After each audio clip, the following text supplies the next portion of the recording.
বলছি আসবে, এবং তোমরা লাইক এন্ড সাবস্ক্রাইব করে আমাদের চ্যানেলটাকে এগিয়ে নিয়ে যেতে সাহায্য করো।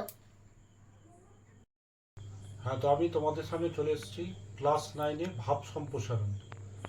ভাব সম্প্রসারণ লিখতে আসি ফাইনালি। তো আজকে যে ভাব সম্প্রসারণ সেটা হচ্ছে উত্তম নিশ্চিন্তে চলে অধমের সাথে তিনি মধ্যম যিনি চলেন তফাতে। ভাব সম্প্রসারণ প্রত্যেকটাই মানুষকে বোঝাবে। তো এই উত্তম নিশ্চিন্তে চলে অধমের সাথে তিনি যিনি মধ্যম যিনি চলেন তফাতে, কথার অর্থ হলো যে উত্তম ব্যক্তি এরা অধম এবং মধ্যম সবাইকে নিয়ে সমাজে চলতে চায়, কিন্তু যারা মধ্যম, এই মধ্যম কি, এই মধ্যমরা হচ্ছে অল্প শিক্ষিত। এরা অধমদের সাথে মিশতে চায় না। কেন কি, এরা অধমদের কাছে কিছু পাবে বলে মনে করে না, তাই অধমদেরকে দূরে সরিয়ে রাখতে চান। আর এই মধ্যমরা উত্তমদের সঙ্গে তাল মিলিয়ে চলতে পারবেন না, তাই উত্তমদেরকে তারা দূরে সরিয়ে রাখে। কিন্তু যারা সমাজে উত্তম ব্যক্তি এরা জানে যে আমরা মধ্যম অধম যাদের সঙ্গে মিশি না কেন, নিজে যতক্ষণ না কেউ ভাবে যে আমি খারাপ হব, ততক্ষণ সে খারাপ হতে পারে না। তাই এরা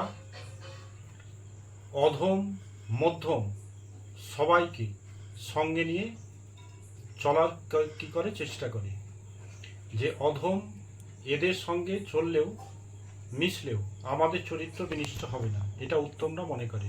কিন্তু মধ্যম ওরা জানে যে অধমদের সাথে মিশলে হয়তো আমাদের চরিত্র বিনিষ্ট হতে পারে, নষ্ট হতে পারে, তাই অধমদেরকে দূরে সরিয়ে রাখে। আর যারা সমাজে উত্তম তারা সমাজের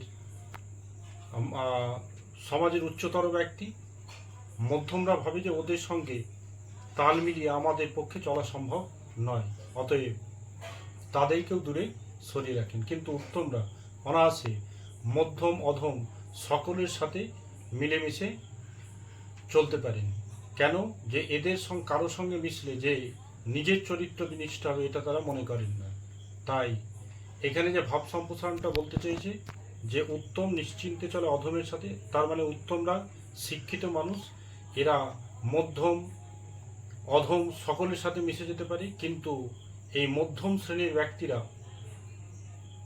অল্প জ্ঞান সম্পন্ন, তাই এরা ভাবে যে অধমদের সাথে মিশলে আমাদের চরিত্র বিনিষ্ট হবে এবং উত্তমদের সঙ্গে আমরা তাল মিলিয়ে চলতে পারবো না, তাই দুজনকেই তারা দূরে সরিয়ে রাখে। তাই এখানে বলা হচ্ছে উত্তম নিশ্চিন্তে চলে অধমের সাথে তিনি মধ্যম যিনি চলেন তফাতে। এটা মধ্যমদের কথা বলা হয়েছে। এটাও একটা আসার সম্ভাবনা রয়েছে ক্লাস 9-এ ভাব সম্প্রসারণে।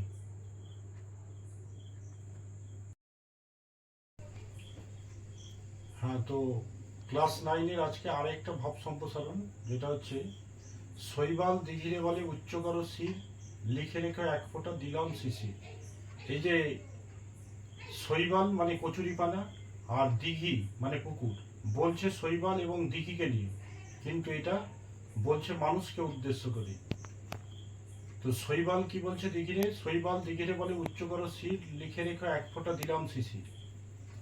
তো আজকে পুকুরের মধ্যে থাকে কচুরিপানা, সেই কচুরিপানায় পাতায় আজকে উপর থেকে যে শীতের ফোঁটা তৈরি হয়েছে, তো আজকে যখন শীতের একটা ফোঁটা জলবিন্দু তৈরি হয়েছে কচুরিপানার পাতায়, তখন দিঘিরে বলছে কচুরিপানা যে তোকে এক ফোঁটা শিশির দিচ্ছি, মাথা তুল আর লিখে রাখ।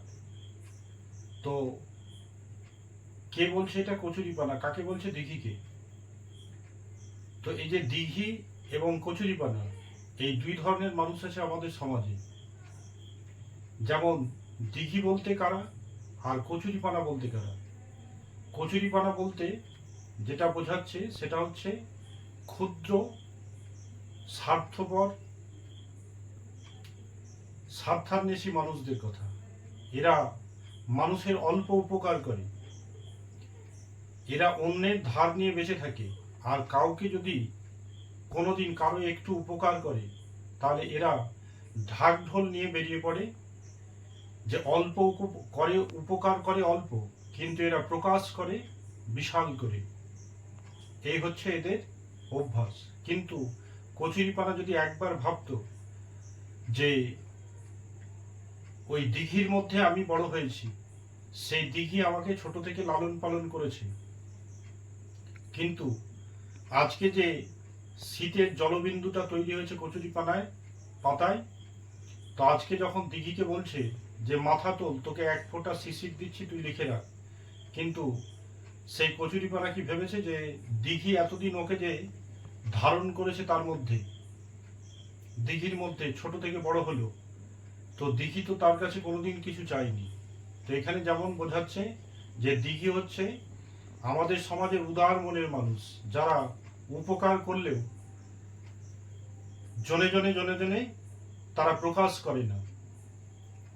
তো ওই যে একটা কথা বলা আছে, যারা উপকারী মানুষ হয় এরা নিজের কর্মকে প্রকাশ করেন না, কেন কি ভালো কর্ম এমনিতেই প্রকাশ পায়। কিন্তু এই শৈবালের মতো লোক, এরা সমাজ থেকে অনেক কিছু লুণ্ঠন করে, আর এরা যদি কারো ছোট্ট উপকার করে, সেই উপকারটাকে বড় করে দেখায়। কিন্তু ওই দিঘি প্রকৃতির যে মানুষগুলো, এরা অন্যের উপকার করলেও প্রকাশ করে না। তাই এখানে কচুরিপানা একবারও ভাবলো না যে আমি যার মধ্যে মানুষ হয়েছি, সে আমার কাছে কোনোদিন কিছু চাইনি, আমাকে খাবার দিয়ে ছোট থেকে লালন পালন করে বড় করেছে, কিন্তু আমার কাছে তো কোনোদিন কিছু চাইনি দিঘি। এটা কিন্তু শৈবাল একবারও ভাবিনি। তো দিঘি ছোট থেকে ওকে মানুষ করলে ওর কাছে কিন্তু চাইনি, কিন্তু আজকে কচুরিপানার মধ্যে যে একটি শীতবিন্দু মানে জলবিন্দু তৈরি হয়েছে, সেটা যখন আজকে কচুরিপানাকে দিচ্ছে, এই দিঘিকে দিচ্ছে কচুরিপানা, তখন বলছে মাথা তোল আর লিখে রাখ, আমি তোকে 1 ফোঁটা দিলাম শিশির। তো এই কচুরিপানা এবং দিঘি দিয়ে সমাজের 2 ধরনের মানুষের চরিত্রই তুলে ধরা হয়েছে। এই ভাব সম্প্রসারণটাও ক্লাস 9-এ আসার মতো রয়েছে। যদি ভালো লাগে তাহলে সাবস্ক্রাইব এবং লাইক করে দিও, কেন কি আমি 8 থেকে 10টি ভাব সম্প্রসারণ তোমাদের সামনে নিয়ে আসবো, যেটা ফাইনালে এর মধ্যে একটা আশা করি থাকবে।